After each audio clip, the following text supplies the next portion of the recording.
Bismillahirrahmanirrahim. Assalamualaikum warahmatullahi ta'ala wabarakatuh.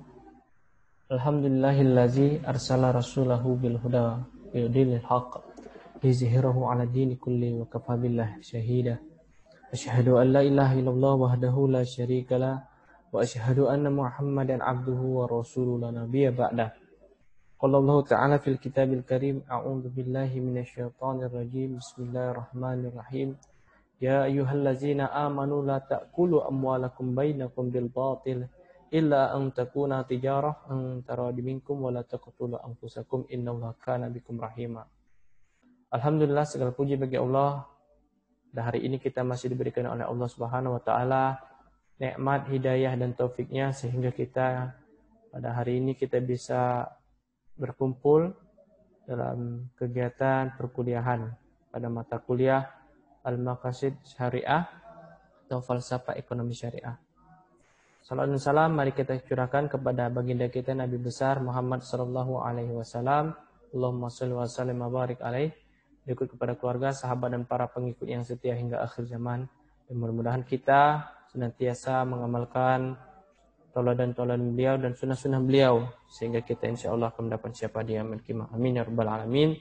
Mari kita buka perkuliahan kita dengan lapaskan basmalah. Bismillahirrahmanirrahim. Kita sempurnakan umur kitab. A'udzubillahi minasyaitonirrajim. Bismillahirrahmanirrahim.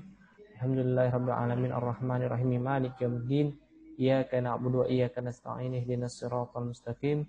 Siratal ladzina an'amta 'alaihim ghairil maghdubi 'alaihim waladdallin. Amin.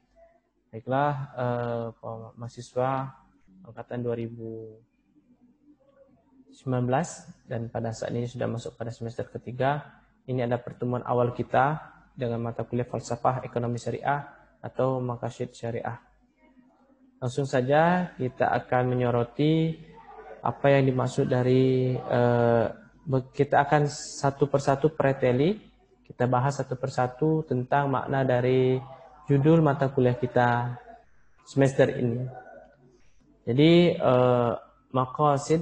Maqasid ini jamak ya, jamaknya maqasid qasad. Maksudnya atau artinya adalah tujuan. Sedangkan syariah secara bahasa definisinya adalah tempat menuju sumber. Maksudnya kalau dalam istilah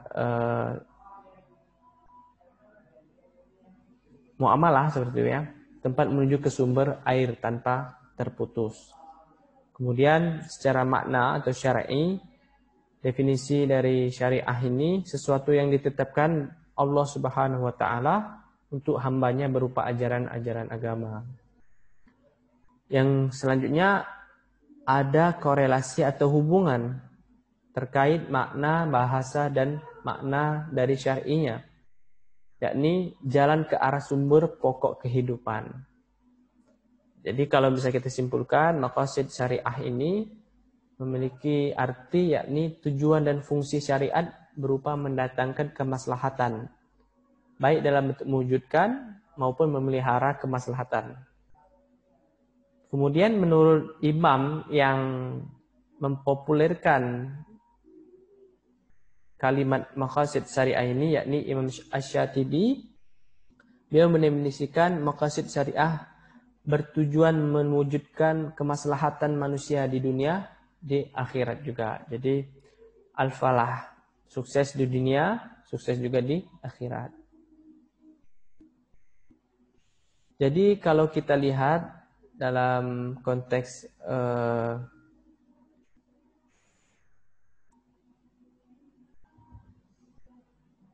maqasid syariah ini, kita lihat ada beberapa pembagian. Yang pertama ada daruriyat, yang kedua hajiat, yang ketiga tahsiniyat. Apa itu ad-daruriyat?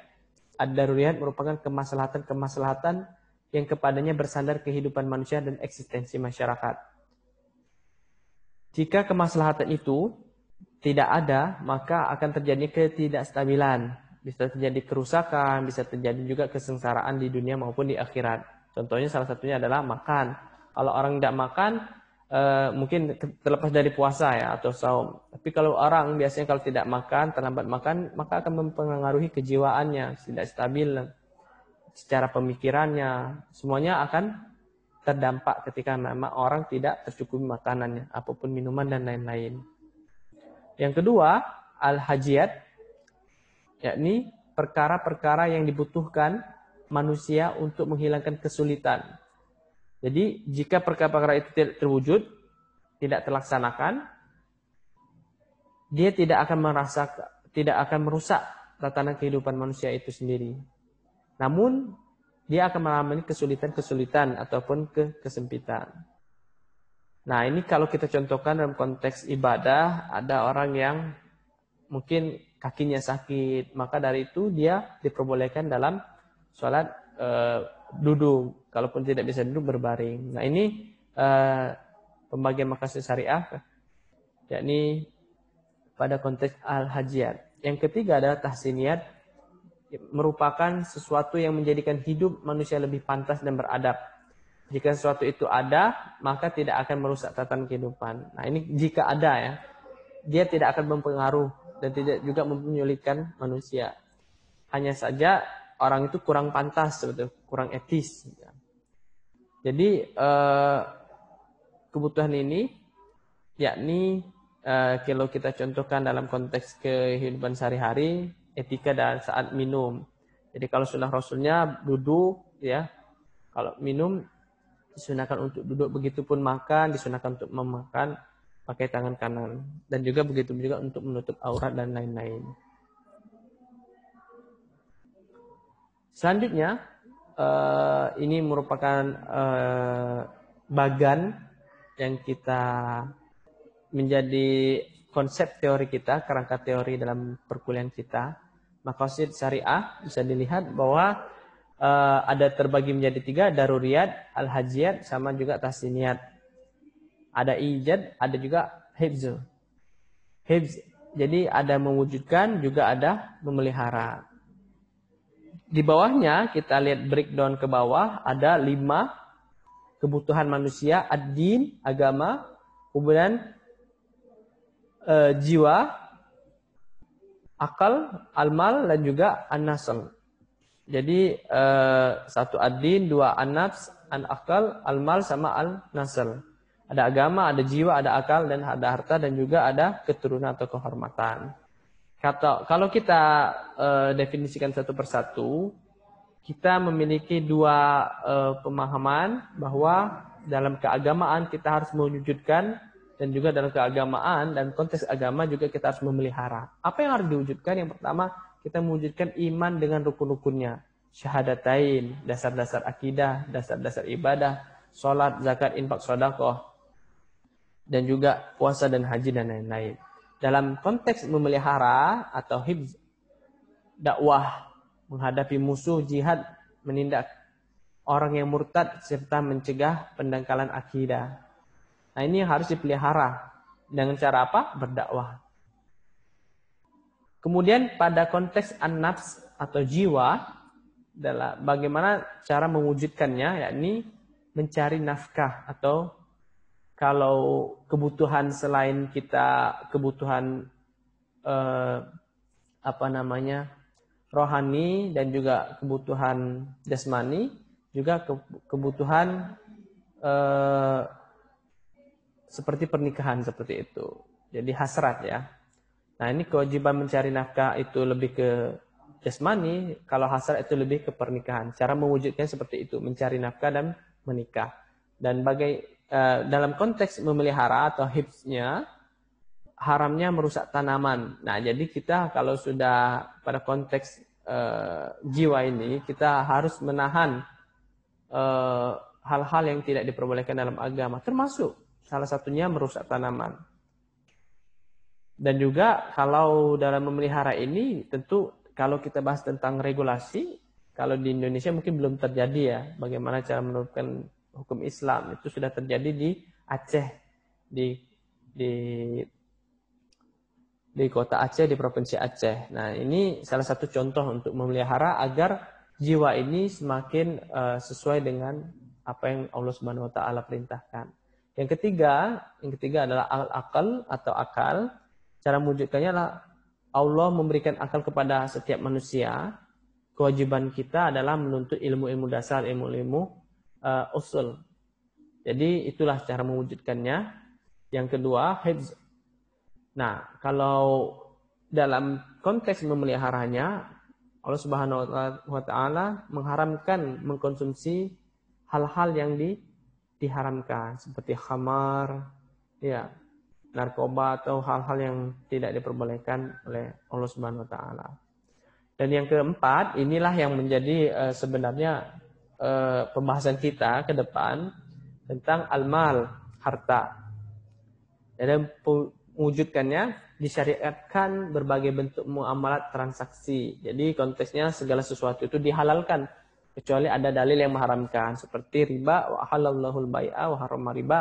Allah Subhanahu wa taala menghalalkan jual beli dan Allah juga mengharamkan riba. Dalam konteks memelihara, haramnya mencuri. Adanya hukuman pencurian, larangan merusak harta orang lain. Nah, seperti saya bacakan di awal, ya ayyuhallazina amanu la ta'kulu amwalakum bil batil. Janganlah kamu mengambil harta orang dengan jalan yang batil. Nah, caranya yaitu ada pelarangan-pelarangan yang mana dalam konteks kehartaan ini, ataupun kalau kita tarik dalam ekonomi ini, dilarang bertransaksi yang tidak disyariatkan dalam Islam. Yang terakhir ada nasl, al-ardu, atau keturunan atau kehormatan. Jadi mewujudkannya disyariatkan pernikahan itulah ya. Hampir sama seperti jiwa, disyariatkannya pernikahan. Ini salah satu contohnya. Yang kedua, memelihara hifznya. Dilarangnya perzinahan dan aborsi. Adanya hukuman bagi perzinahan penuduhnya. Ini menjadi 5 instrumen yang harus kita wajib pahami. Kebutuhan versi Indonesia, versi Islam maksud saya, maqasid syariah, inilah ada 5. Jiwa, akal, harta, dan keturunan.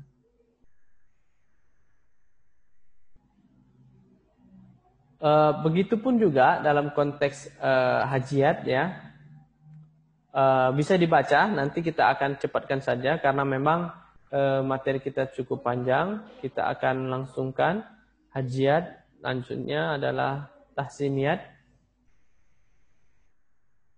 Nah, selanjutnya kita akan melakukan urutan prioritas maqasid syariah. Di urutan yang harus didahulukan apa saja dari 3 konteks prioritas tadi. Jika menemukan masalah antara ketiga maqasid atau masalih, maka yang diprioritaskan adalah daruriyat dulu, yang darurat dulu. Kemudian hajiat, yang ketiga adalah tahsiniyat. Tidak boleh memperhatikan hajiat namun merusak daruriyat. Demikian juga tidak boleh memperhatikan tahsiniyat jika merusak hajiat dan daruriyat. Jadi yang pertama adalah daruriyat atau prioritas utama adalah daruriyat. Contohnya, diperbolehkannya membuka aurat untuk pengobatan suatu penyakit. Nah, ini daruriyat. Karena menutup aurat ada tahsiniyat, sedangkan berobat adalah menjaga jiwa yang bersifat ad-daruriyat.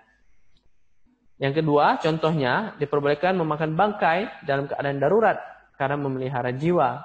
Dalam konteks mungkin seperti umumnya contohnya, contoh pada umumnya, seperti orang yang tersesat mungkin di dalam hutan, tidak ada lagi makan yang harus dimakan, ya apa boleh buat seperti itu. Itu diperbolehkan. Karena untuk menjaga, memelihara jiwa. Yang ketiga, kewajiban memenuhi panggilan jihad. Meskipun mengetahui bahwa risiko jihad adalah meninggal atau mati, ad-daruriyat memelihara jiwa. Tapi memelihara agama, ad-daruriyat lebih penting lagi. Baik, kita lanjutkan. Ada beberapa kaidah yang lahir dari konsep maqasid al-syariah.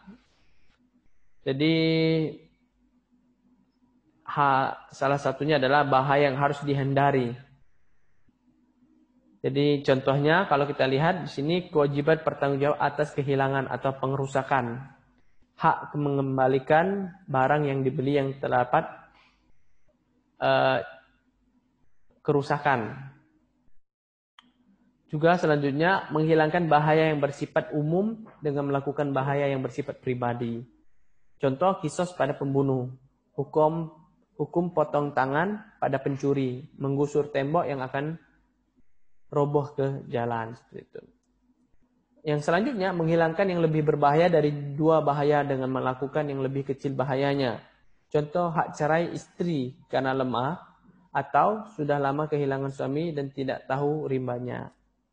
Yang selanjutnya, menyingkirkan kerusakan lebih utama daripada mendapatkan manfaat. Contoh, larangan mengekspor barang jika dibutuhkan di dalam negeri. Meskipun ekspor ke luar negeri akan mendapatkan keuntungan besar, namun jika membahayakan persediaan dalam negeri yang akan melahirkan kerusuhan atau instabilitas, ketidakstabilan, maka ekspor dilarang. Selanjutnya, beberapa kaidah lagi.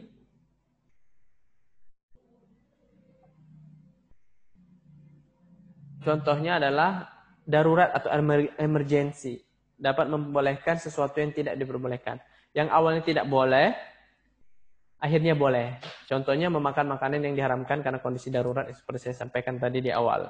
Yang kedua, darurat diukur dengan kadarnya. Maksudnya, kalau kita contohkan, dilarang memakan barang yang diharamkan saat kondisi darurat kecuali sekedarnya saja, tidak berlebihan. Jadi kalaupun lapar, makan sekedarnya saja, kenyang, cukup, tidak usah berlebihan. Atau yang kedua, ini yang sangat-sangat fenomenal dan debatable, atau sangat sering sekali diperdebatkan. Membuka rekening bank ribawi sekedar untuk mengambil gaji karena aturan perusahaan. Atau tidak untuk menyimpan atau deposito dana di bank ribawi.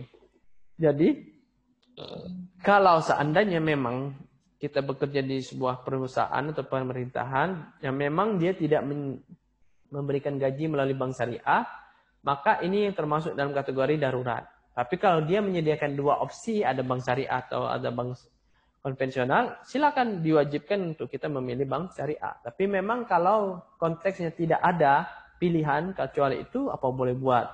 Tinggal ketika kita sudah mendapatkan dana itu lebih bagus, lebih baik, lebih ahsan kita pindahkan ke bank syariah.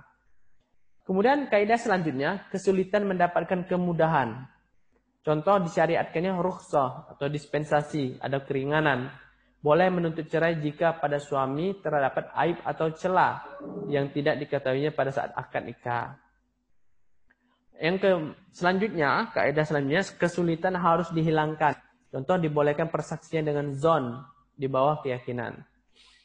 Dan yang terakhir, tidak boleh melakukan sesuatu yang menyulitkan diri atau jiwa. Dilarang qiyamul lail sepanjang malam. Karena kita ada kebutuhan untuk tidur.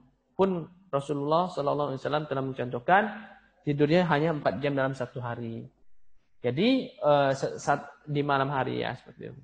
Jadi tubuh kita perlu juga untuk istirahat. Maka dari itu ya kita sangat dianjurkan tidur dulu sebelum sholat qiyamul lail atau sholat tahajud.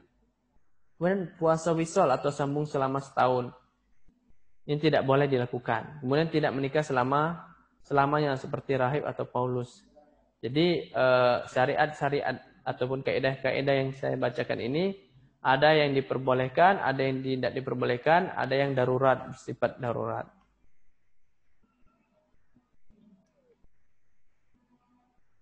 Kemudian selanjutnya kita akan masuk pada kategori differentiation atau perbedaan konsep antara konsep Islam dan juga konsep yang dimuat oleh orang-orang Barat. Yang pertama fisiologi, yang kedua keamanan, ketiga sosial, keempat penghargaan, dan kelima aktualisasi diri. Ini menurut teori Maslow. Jadi kalau bahasa-bahasanya mereka, orang-orang Barat, saya sih ekonomi dulu mapan, baru berumah tangga. Kalau juga contoh yang lain, saya sih punya rumah dulu, baru menikah. Saya sih kumpulin ilmu dulu, baru mengajar. Jadi prioritasnya itu dari awal adalah fisiologi. Jadi sesuai dengan skala prioritas menurut kebutuhan manusia itu ya, manusia. Kalau kita lihat lagi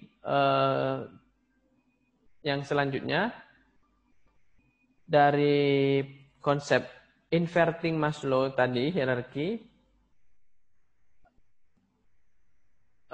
seperti itu intinya ya.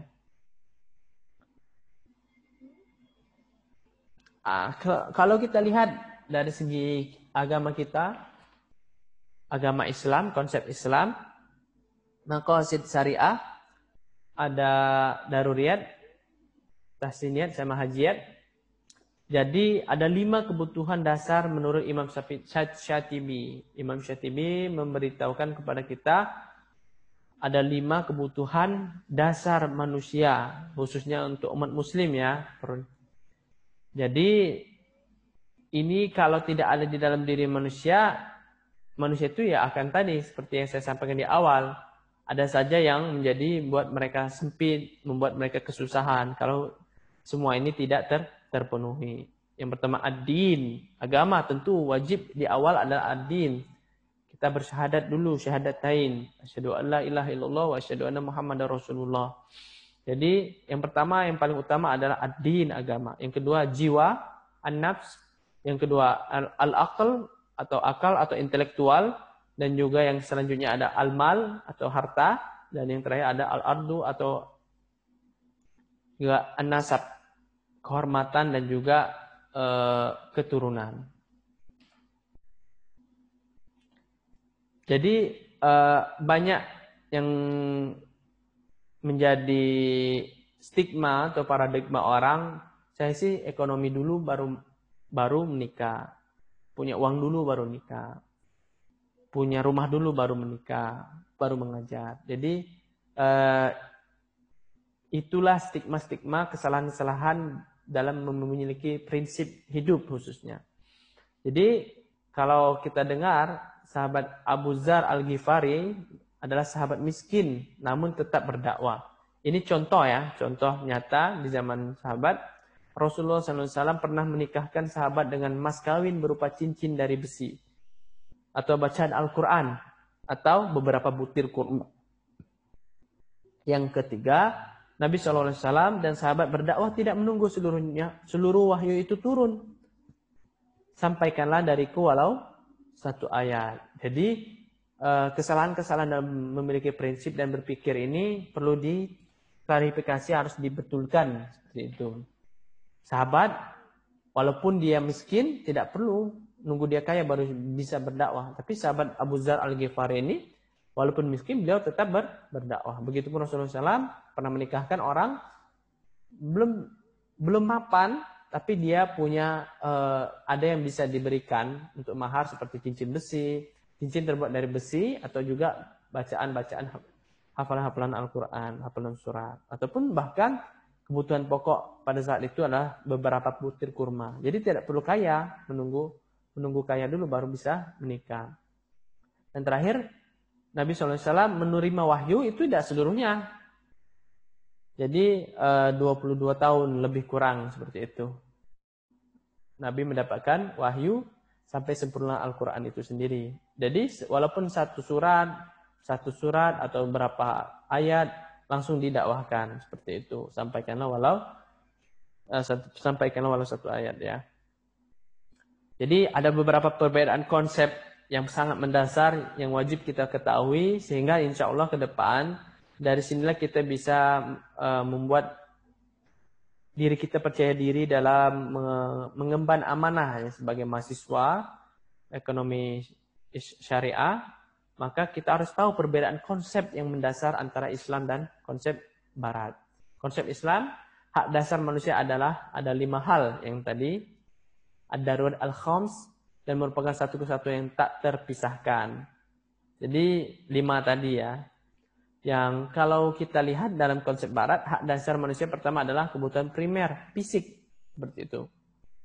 Sedangkan yang kedua, konsep Islam, antara hak dan kewajiban adalah satu kesatuan yang tidak terpisahkan dan bersifat tawazun atau seimbang. Sedangkan dalam konsep Barat, perhatian kepada hak-hak lebih besar dibanding dengan kewajiban. Jadi dia memprioritaskan hak. Sedangkan kewajiban ini belum tentu terpenuhi. Sedangkan dalam Islam, kewajiban dan hak itu harus seimbang atau tawazun. Yang ketiga, konsep Islam, hak dan kewajiban bersifat value bound atau dibatasi nilai-nilai. Seperti dilarang nikah sesama jenis. Sedangkan dalam konsep Barat, hak-hak bersifat free of value atau bebas dari nilai-nilai. Seperti diperbolehkan nikah sesama jenis. Dan ini wajib kita ketahui dan kita perdalam ilmu ini. Sehingga memang konsep-konsep yang menjadi landasan awal kita berpikir melakukan sesuatu itu bisa kita yakini dan bisa kita debatkan bahkan kepada orang-orang yang mungkin secara pemikirannya dia pakai teori-teori barat. Seperti itu. Yang keempat, konsep Islam juga hak seorang dibatasi dan hak oleh orang lain. Seperti dilarang menghina simbol-simbol yang dihormati umat lain maksudnya, walaupun adanya kebebasan berpendapat. Kalau dalam konsep barat, hak seorang tidak dibatasi oleh hak orang lain, seperti tidak adanya larangan berpendapat walaupun menyinggung pihak lain atas nama kebebasan berpendapat. Nah ini sudah masuk kepada kontemporer, jadi kita punya hak dalam hal privasi kita seperti itu. Dalam Islam itu sangat dijaga sekali untuk privasi. Jadi harus ada penghormatan. Yang selanjutnya kepentingan agama atau din atau Islam di atas segala kepentingan yang lain. Kalau kita berbicara konteks agama, maka semuanya itu akan runtuh atau kalah. Karena agamalah yang harus kita junjung. La ilaha illallah. Kalimat itulah yang kita disuruh oleh Allah Subhanahu wa taala untuk tinggal di dunia ini menjadi khalifatul ard. Yang kalau kita kaitkan dengan teori barat, lagi-lagi tidak melihat kepentingan agama sebagai sesuatu yang diperhatikan. Karena konsepnya dibangun atas paham sekuler. Jadi dia memisahkan antara agama dan dunia. Jadi agama dan pekerjaan, agama dan konteks yang lain-lainnya. Dia tidak akan menyatu, memisahkan. Itulah konsep ataupun pemikiran paham sekuler. Yang selanjutnya, konsep Islam, hak dan kepentingan umum harus didahulukan daripada hak dan kepentingan individu. Jadi kepentingan jamaah, kepentingan bersama, kepentingan kelompok itu lebih prioritas daripada kepentingan pribadi. Nah, kalau di konsep barat tidak ada kejelasan tentang hubungan hak dan kepentingan pribadi di satu sisi dengan hak dan kepentingan umum di sisi lain. Mungkin itu yang dapat saya sampaikan. Wallahu a'lam. Assalamualaikum warahmatullahi taala wabarakatuh.